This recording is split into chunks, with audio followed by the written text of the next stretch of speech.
Pump it up, pump it up. Trae. Come on, come on. With Trae. Pump it up, pump it up. It's the day with This is the day to gain inspiration, to make a positive change in the nation. We're inviting you to partake in conversation, to raise your vibration. It's the day that we will all celebrate all of our peeps that make this thing elevate.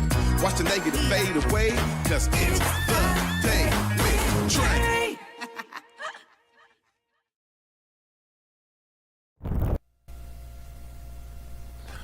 All right, good morning. Welcome to the Day with Trae. My name is Omari Salisbury, filling in for my A1, my way back, my partner, my best friend, Trae Holiday, who's getting some much needed time off. And man, hopefully she's getting out of this weather, because I'm telling you, man, this rain and clouds has been depressing.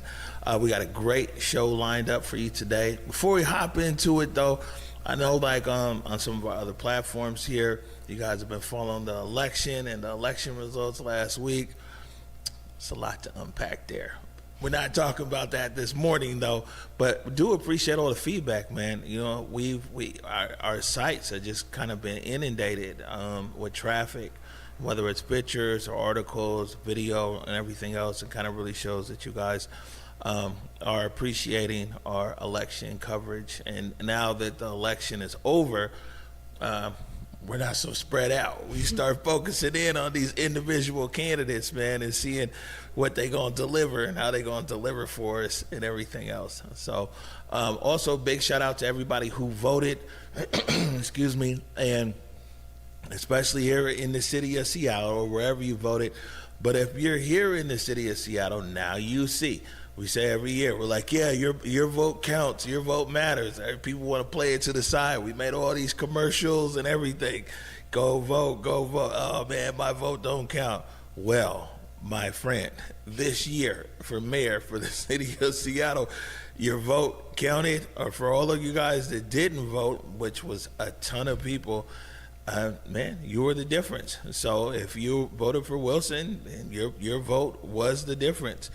Man, if you didn't vote for Harold, your vote was the difference. Either way, where the city gets ready to bring in Mayor-elect Katie Wilson, did some interviews with, spoke with her briefly last week. And as we prepare to say goodbye to Mayor Harold, and now for the fourth mayor in a row, there's no second term. It says a lot about who we are here in the city as well, man. Maybe, you know, we ain't got the patience for nobody. You know what I'm saying? Either you in or you out, or the mayor just chooses not to run again or something of that sort. So, excuse me. All that being said, we got a fantastic show lined up for you today. You know, here at Converge, we're all about the uplift. My pops used to say it all the time, make the uplift real, and especially when it comes to uplifting our interns. And you guys know we got a strong intern pipeline here, and some of the names that you've heard over the years have come through our internship pipeline. Curtis Delgado II, who's the host of Almost the Weekend, and then Ike Everard, who's now down in Nashville, Tennessee. You have Emma Switchenberg, who's back at the UW now, running like their social content over there. Lorcan Stokes, Meade Gill, and today we're going to be talking to my good friend, Elizah Rendorio. Thank you for having me. Well, it's good to be here. You know, you've been working out. You know, you've actually had a lot of big stories. You've had one of the biggest stories of this year, as far as traffic and viewership and everything else. Throw it out there. You're at the University of Washington. Yes. You're a senior in the School of like Communications. Yes. Tell everybody a little bit about yourself. Yes, so I'm, like you said, I'm a senior at the University of Washington. I'm studying journalism, but I'm also minoring in business administration. But I've been interning here for this past fall quarter, and it's been amazing. I feel like I've learned so much about how to report different kinds of stories. And, you know, I've mostly done like political stuff, but getting to dive into learning how to do the Support Black Business campaigns and really know how to really connect and immerse myself in communities has been really, really fun. All right, that's good stuff. You know, we got some music stuff for you too, by the way. If you want to do some Really? music, yeah. I would love to. Listen, Eric Calligraphy got to stack this high of artists. They've been waiting for us to talk to them on everything else. And before we get into some of the stories that you reported on, you know, why did you choose Converge? Because you actually had to apply. You know, you selected us. What stood out to you? Well, I heard about Converge actually through Emma. Me and Emma are really good friends. We did an internship together before. But she was talking so much about working with you guys and how great this community has been for her. And so once I saw that you guys had the opportunity to do it through my department, I immediately was like, okay, I'm going to apply as well. You guys are so dedicated to, you know, making sure that you're uplifting your communities and giving back to your people. And that's something that I've loved and grown passionate about through the field of journalism. Like, while, you know, holding people accountable, being the watchdog is something that we do, my favorite part is just talking to people, working with people, finding new stories about communities that you don't really get to see through the mainstream. And this outlet is so dedicated to that, and that's what I love doing. Like, that's my favorite part of it all. So that is the biggest reason why I wanted to work and apply for this internship. Yeah, well, man, we're happy to have you. All right, so we're going to talk about a few things that you've been up to here. The first was Island Soul and Island Soul's call for help. I think we got that up there, the Island Soul. So tell us what was going on with Island Soul. You wrote this article, and by the way, the article for our platform, it broke the platform. I mean, the story just went viral everywhere, and we really got lots of readership across the country. So tell us about it. Yeah, well, so Theo Martin, who was the owner and founder of Island Soul, located in Central District, is facing some financial challenges. They had a counterpart store called Arlena opened up in Kirkland that had to close due to unfortunate financial circumstances as well. I think they faced a lot of rent hikes that made it hard for them to keep up. So after their closure in Kirkland, that over there kind of created significant financial strain for them to keep operating Island Soul in the Central District. And so they were facing, you know, risk of foreclosure from the bank. And, you know, we reached out to them to do a profile on Island Soul.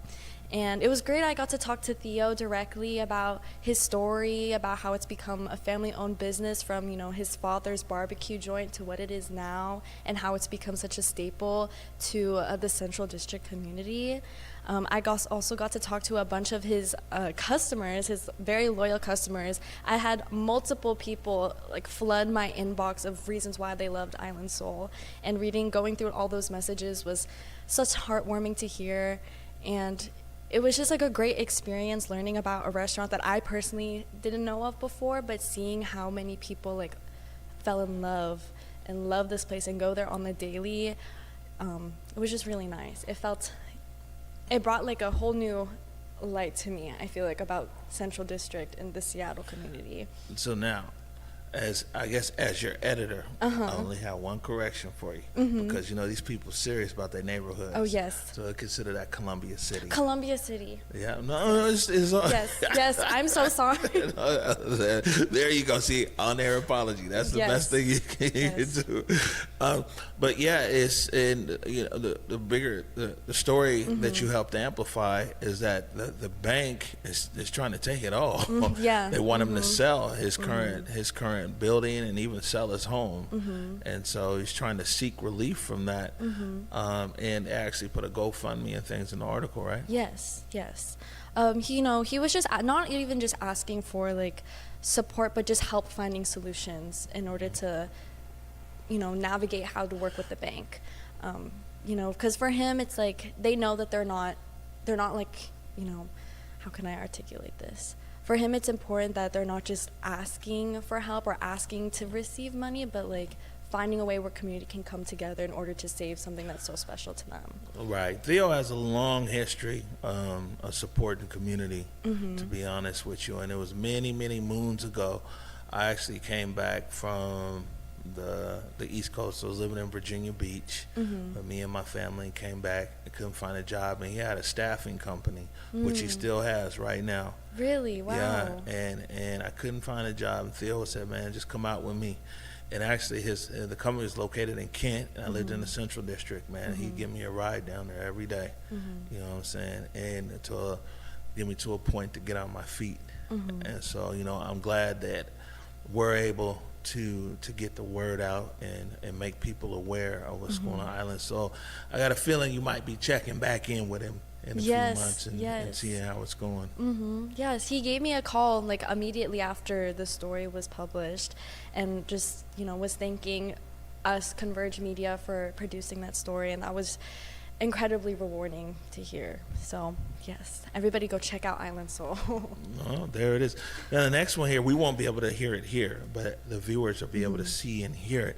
But the next thing I want to talk about was that you did a follow-up from King County's very first Crime Survivor Summit, and you had an opportunity to actually interview King County Council Member Claudia Balducci. So let's play that tape right now. We'll come right back. This is the first ever Survivor Summit. There's survivors here that have dealt with all different kinds of crime. Crime survivors are not getting many resources. There's no programs for them. This is a space where people can come together and talk about how we can push our local governments to do better, and what, as a community, how we can come together and just support one another. They bring you to tears, especially when it comes to a lot of the legal side. The legal aspect can take so long, and it can be so frustrating and hard to navigate.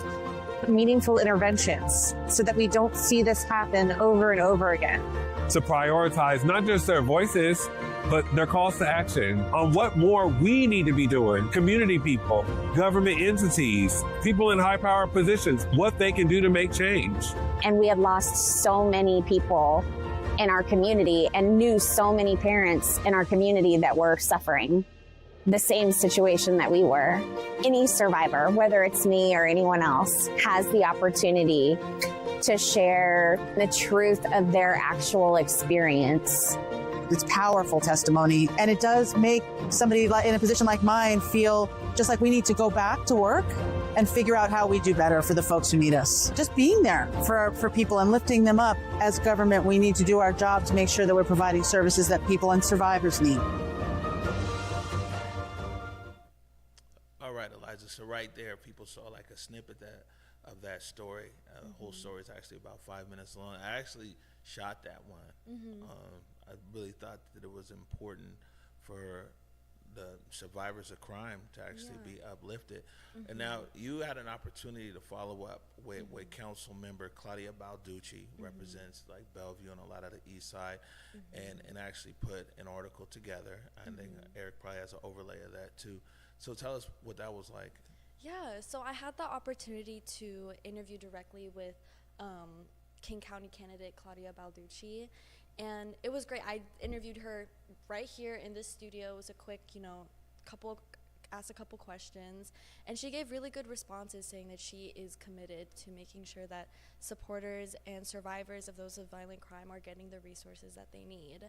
And, beyond Councilmember Balducci, I was able to talk to a lot of victim advocates. So I was able to talk to Tiffany Attrill, who was in attendance at the summit, and she was a great person to talk to. She gave me so much information and guidance on, the direction of the story and how important it was for these survivors, that these, public elected officials are actually keeping true to their word about, making sure that they're considered in all of these decision makings when it comes to public safety. And I even got the opportunity to talk to one of the attendees at the summit. Her name is Charlene Kearns, and she's the mother of a son who was unfortunately a victim of violent crime. And talking to her and hearing about her experience navigating through the judicial system, which can be very traumatizing and difficult to navigate as someone who, has never had to do that before, especially for someone who's grieving, was, very insightful and inspiring, and it made me put a lot of my hard work into writing that follow-up, just to making sure that not only are we keeping these elected officials accountable, but showing that, voices of the survivors and families of those who were affected by violent crime are in the center.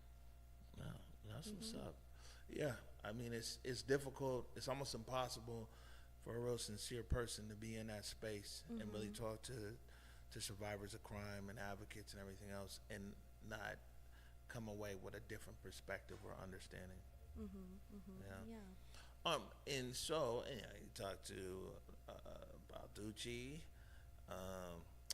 One we won't hit on today, but I know that you're also talking to Councilmember Joy Hollingsworth. Yes, Look at you. yes. I mean, you're talking to all the electeds. But the next one that Yes. we do have is that you got to sit down last week with Seattle City Council member Deborah Juarez, who she's a council member right now. Her previously she was council president, Yes. and she's in this spot right now because the last council member for D5 decided that she didn't want to do it anymore. I think that was more, and so Juarez was appointed, and Juarez was actually here right in July, and I spoke to Juarez. But you had a chance to speak to her last week. Yes. What was that all about? Well, this one was different. I've talked to a lot of state lawmakers before, but talking to Councilmember Juarez felt very much, it just felt more like I really wanted to make sure that this went well. Like, I was very dedicated to making sure that I came in prepared and that I was flexible with wherever the conversation was going, because I knew that this position meant more to her than just, serving as a council member. But, like in your previous interview, she was talking about how she wanted to find her higher calling. And so I really wanted to kind of explore that in that conversation more and see like how she's trying to navigate that now, like returned back into her seat. And the whole conversation was so insightful. She talked so much about what young leaders and young people who aspire to be in these positions, should look for and should do, and how to be a good leader. We had a really good conversation about being curious about who you are. And someone who comes from, immigrant parents, I'm a first generation student, it's like I know very well about being dismissive to your origins and to your background, just to, fit in with the people here and people, like when you go to a predominantly white institution like I did in high school, how to like kind of not be super curious about your background. But the fact that she was emphasizing to embrace that and to embrace who you are and like the culture that you're in or that you're from was really, really inspiring from someone in elected position to hear. Like, I thought that was a great part of our conversation. And so I honestly was a little bit intimidated to doing that interview, but like you said, it was just like talking to an auntie. She was great, she was amazing, and yeah, like I don't really know what else to say because she was just great. She Yeah, was and a you great got person some to nice. talk to. Were you able to put those pictures up here? Okay, so everybody's like, a big shout out to Jordan Summers. Yes. And came in and got some snaps for you, so that's a big good. It's not every day. I mean, and even whether you talk to somebody like David Croman from the Seattle Times or different journalists that cover City Hall, it's not very often that you get to sit down Yes. with a city council member one-on-one. Especially in person. Yeah. Yes, and you can connect with them on a different level when you're in person. So that's why I was really going into that interview with 18 bajillion questions prepared. And so, yeah, I put a lot of pressure on myself in that interview, but that's just because, she's a very, very, really interesting and important person, and I wanted to make sure she knew that from my end as well. All right, fantastic. All right, and the last one up, this has been our longest running campaign maybe ever at Converge, and definitely this year, is that we tasked you to, from an objective lens, Yes. to talk about the Support Black Business campaign. And this Support Black Business campaign started right here almost a year ago when it was me, Eric, and Basa sitting back there, and we see all these black businesses going out of business. It's like, what can we do to help? Now, I know you've been talking to people, making Yes, phone calls, yes. researching. Man, what can you tell us about our Support Black Business campaign? Well, Converge's Support Black Business campaign basically uses our unique storytelling skills to not just uplift these black businesses, but tell the stories about the people behind who run them. increase foot traffic and try to help them secure, essential revenue that they need in order to make sure that their business is sustained and maintained. And it's impacted so many businesses across Seattle. I've talked to, I believe, like 6 different business owners for this article, and they've all said such amazing things about how this campaign has helped them not only just like increase, their visibility and credibility in the community, but also just give an accessible way to ask for help during these difficult financial times. As you know, our economy is not, in the best shape as it used to be or ever really was. And so having a media outlet very much dedicated to just being honest and transparent about these struggles while also uplifting them and finding ways and finding solutions has just been incredible for not just, the economy, for these Black-owned businesses, but just as a community in general, making sure that we can rely on each other and have a network of support while, we navigate these very difficult and unprecedented times. All right, good stuff. How many weeks you got left? Well, I believe I have 4 weeks left. 4 weeks left. Oh, man. Yes. Oh, all right, time's running out. I know. But, I can stay here if you want. Well, that's all I needed to hear. I'm about to say is like, at Converge, it's really interesting with our interns, with so many people. This is always home. Yes. And a lot of businesses and a lot of internships can't really say that. But for us, this is always home. Emma hit us today, be like, "What's up?" We be like, "Okay, what's happening?" or all of these guys. But the best thing for us is to see you young people come in, and our job is to be a springboard. Our job is, to create space, grace, and opportunity, and then also do our very best to prepare you for what's next in your life. And I'm glad, we've had this opportunity to work with you and to continue to work with you too. Man, you out there telling important stories. Yeah. And some of these stories, almost all of them wouldn't be told without you. Like if you weren't, we just didn't have the resource for it. We wouldn't have been able to tell it in such a great way that you have. So thank you very much. Oh, thank you so much, Maury. Thank you. Now, before we let you go, you can look in that camera right there and tell people if they could follow your work. Yes. So if you guys want to follow me on a more professional level, you can, follow the LinkedIn, Elizah Rendorio, but also personally, you can follow my Instagram. It's Elizah Lourdes V Rendorio. All right. Yes. Thank you so much. Thank you so much for having me. Yeah, now we're going to get back to writing, huh? Oh, yeah. All right, you stay right there. We're off to a quick commercial break, and when we come back, we're going to wrap it up. You're watching The Day with Trae. What better way to spend a Saturday than celebrating Black history? Join the Seattle Public Library on Saturday, December 13th at the Douglas Truth Branch to commemorate the 50th anniversary of its community chosen name, honoring Frederick Douglass and Sojourner Truth. We will see you there. Hey, you want some coffee? Ain't the same. You don't know what you're talking about. I know exactly what I'm talking about. Acts on Stage presents Detroit 67. This award-winning story chronicles a family having a house party while the city is on fire, and a country dancing to the new sound as it finds itself in the dust of one of the most explosive periods in American history. It seems like it's all coming together and falling apart. Talking that slick talk with me when I've been drinking? I'm not trying to cause you any trouble. You've been this whole time as a bunch of trouble. What the hell you doing in Detroit? This Seattle debut runs November 14th to the 23rd at Acts on Stage Theater. Get down with the get down of Detroit 67. In Seattle, it's more than just coffee. It's community. At the station, we brew more than just your favorite cup. We brew connection. From Beacon Hill to Columbia City, we're a space for artists, activists, and everyone in between. A place to gather, create, and simply be. Whether you need a quiet place to work, a lively spot to meet friends, or just a moment to unwind, find your place at the station. More than coffee, it's home. Visit us in Beacon Hill or Columbia City.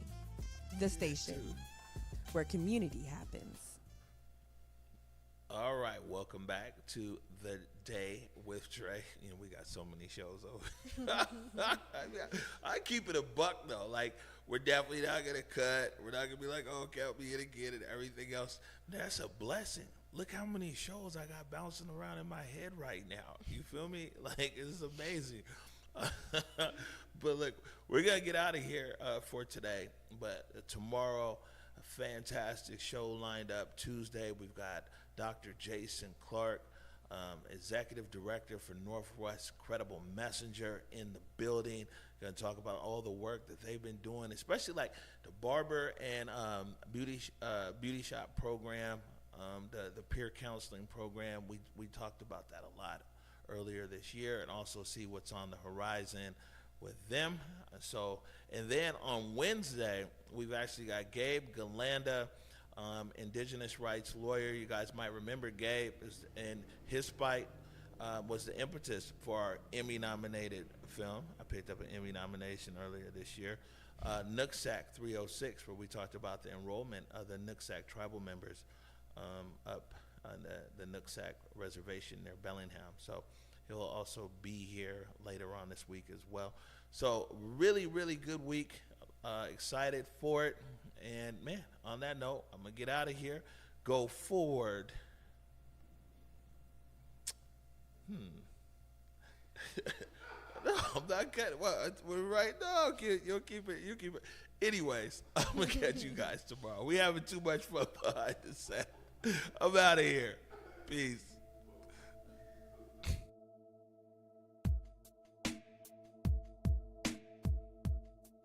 Converge Media produces culturally relevant content for Black and urban audiences.